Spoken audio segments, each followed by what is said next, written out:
Halo, bersama saya lagi Ida. Hari ini saya akan menyampaikan satu sharing dengan judul tentang jodoh. Nah, kita baca dulu yuk ayat di Matius 7, ayat 7 sampai 8. Mintalah, maka akan diberikan kepadamu. Carilah, maka kamu akan mendapat. Ketuklah, maka pintu akan dibukakan bagimu.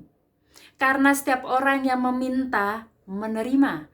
Dan setiap orang yang mencari, mendapat. Dan setiap orang yang mengetuk, baginya pintu dibukakan. Jadi, ini adalah ayat firman Tuhan. Apapun permohonan kita, pergumulan kita, apapun yang sedang kita rindukan, maka yang Tuhan sampaikan adalah mintalah, ya kan? Kemudian apa? Carilah dan ketuklah, gitu.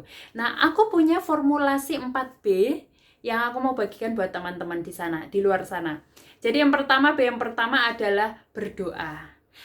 Kita anak Tuhan, kita tahu keterbatasan kita dalam melihat, ya kan? Kita bisa melihat apa yang kita pandang. Oh, pria ini baik, pria ini luar biasa. Tapi Tuhan jauh lebih tahu siapa orang yang tepat. Memang banyak orang berkata, kita kan dikasih free will sama Tuhan untuk menentukan jodoh, gitu kan? Tetapi satu hal, kita dikasih free will iya, tapi kita sadar juga bahwa kemampuan kita untuk memilih terbatas, ya kan? Kemampuan kita untuk menentukan mana yang baik, mana yang kurang baik itu terbatas. Makanya kita butuh yang namanya tuntunan Tuhan untuk bisa memimpin kita, memberikan kita jodoh yang tepat buat kita. Maka yang pertama adalah berdoa. B yang kedua adalah berusaha, ya kan? Berusaha, firman Tuhan aja ngomong, minta, cari, ada usahanya. Kemudian apalagi? Ketuk, gitu ya. Jadi harus berusaha dengan cara seperti berkomunitas, kemudian bersahabat, gitu ya. Jangan juga cuma berdoa di kamar nunggu jodoh datang, ya toh. Terus akhirnya belum sampai kapanpun ya, kalau di kamar terus ya, apakah kita berharap jodohnya turun dari langit? Enggak juga kan? Ya makanya kita butuh berusaha. Ada harga yang harus dibayar, ada usaha untuk mengenal, usaha untuk PDKT, ya, usaha untuk melakukan hal seperti itu ya, membangun komunitas, itu adalah usaha. Yang ketiga adalah berkaca. Udah berdoa, udah berusaha, masih belum dapat jodoh. Yang ketiga, berkaca. Kenapa kok belum dapat jodoh? Nah, berkaca di sini aku breakdown menjadi 2. Berkaca secara inner sama outer, ya kan? Bagaimanapun manusia melihat rupa. Jadi setidaknya ketika kita masih mau mencari jodoh, kita harus berdandan, ya, berdandan. Ya nggak harus yang kayak barang mewah, enggak, tapi yang penting enak dilihat, bersih. Ya, kita harus berpenampilan oke, itu secara outer. Tapi yang nggak kalah penting adalah kita harus berkaca dalam masalah inner beauty kita.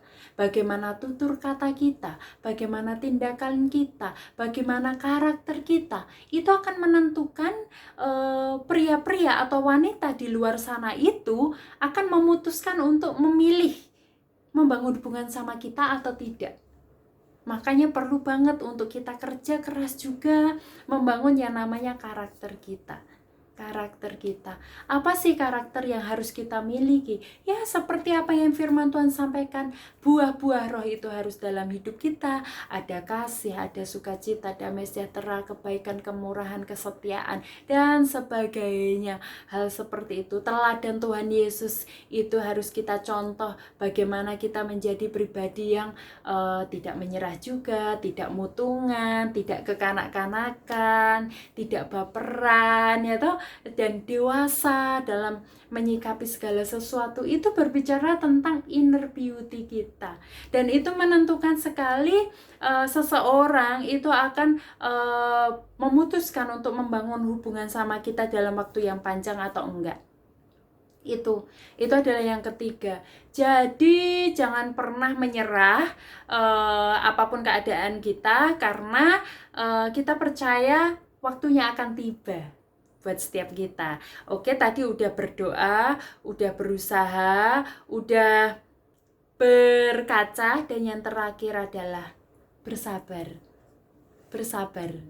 Kita udah doa, kita udah berusaha, kita udah yang namanya berkaca, udah mendandanin baik inner kita maupun outer kita, tapi masih dalam penantian. Bersabarlah, bersabarlah, bersabarlah, dan tetap lakukan 3 hal di atas tadi.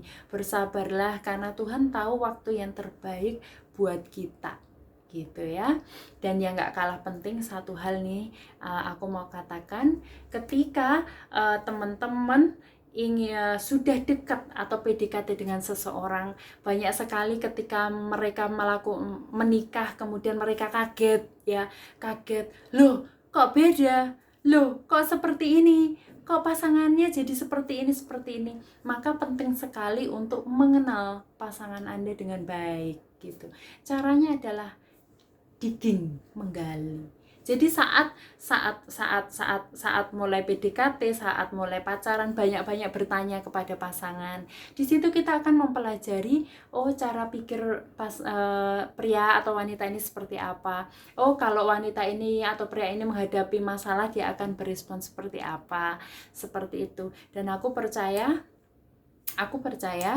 dan Tuhan akan bantu kita. Kan kita udah berdoa minta Tuhan pimpin kita, Tuhan akan bantu kita memilih pasangan yang terbaik buat kita gitu. Terus ada banyak pertanyaan juga gitu kan, terus bagaimana kalau ketika sudah menikah tapi dijumpai baru ketemu yang ini itu dan ono. Dan menurut survei menyatakan orang yang udah pacaran 10 tahun, 15 tahun pun ketika mereka menikah memang kaget gitu kan. Loh, kok ada muncul yang dulu nggak pernah diketahui kayak gitu. Kita bukan Superman atau Wonder Woman atau Cenayang yang bisa melihat semua tentang kehidupan pasangan kita itu ya, orang yang Tuhan kasih buat kita. Tapi satu hal, ketika kita melekat sama Tuhan, Tuhan akan terus memproses kita maupun pasangan kayak gitu. Jadi jangan pernah takut untuk membangun hubungan gitu ya. Jangan pernah takut, karena aku percaya ada penyertaan dan kebaikan Tuhan yang terus akan melindungi hidup kita. Itu tentang jodoh ya. Jadi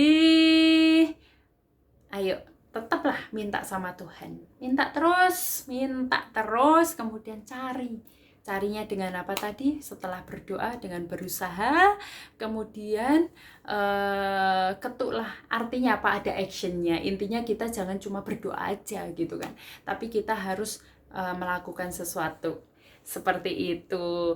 Dan luar biasa cara Tuhan untuk mempertemukan kita dengan pasangan itu. Setiap orang beda-beda. Nanti next video aku akan cerita bagaimana ketemu dengan pasangan hidup ya, seputar pernikahan dan pasangan hidup yang mungkin bisa memberikan gambaran buat teman-teman di luar sana. Itu dari aku. Oke, ingat 4B ya. 4B yang pertama adalah berdoa. Berdoa, libatkan Tuhan dalam setiap keputusanmu, karena aku percaya Tuhan tidak akan mengarahkan kita ke jalan yang salah gitu. Libatkan Tuhan, even kita punya free will, suka-suka aku mau pilih siapa, ya Tuhan kasih itu buat kita. Tapi satu, kemampuan kita melihat itu terbatas. Jadi satu, berdoa, minta tuntunan Tuhan. Yang kedua, berusaha. Jangan pernah menyerah untuk berusaha ya. Jangan pernah menyerah untuk berusaha mengenal orang, berusaha mempelajari lagi gitu ya. Kemudian yang tiga, terus dan setiap hari berkaca. Tingkatkan inner maupun outer beauty kita, ya kan? Kemudian yang keempat, bersabar. Sembari bersabar itu bukan menunggu tanpa melakukan apapun. Dalam bersabar itu ada engkau bisa membangun skillmu, keahlianmu, karirmu, prestasimu. Jadi tetap bersabar tapi tetap lakukan sesuatu. Jangan pernah tidak melakukan apa-apa. Seperti cacing ya. Cacing itu nggak kelihatan toh, tapi ketika dia di dalam tanah, cacing itu bisa menggemburkan setiap tanah-tanah yang keras. Dan akhirnya hidupmu akan terus berbuah. Oke, tetap semangat, tetap beri yang terbaik hari ini. Tuhan memberkati. God bless you.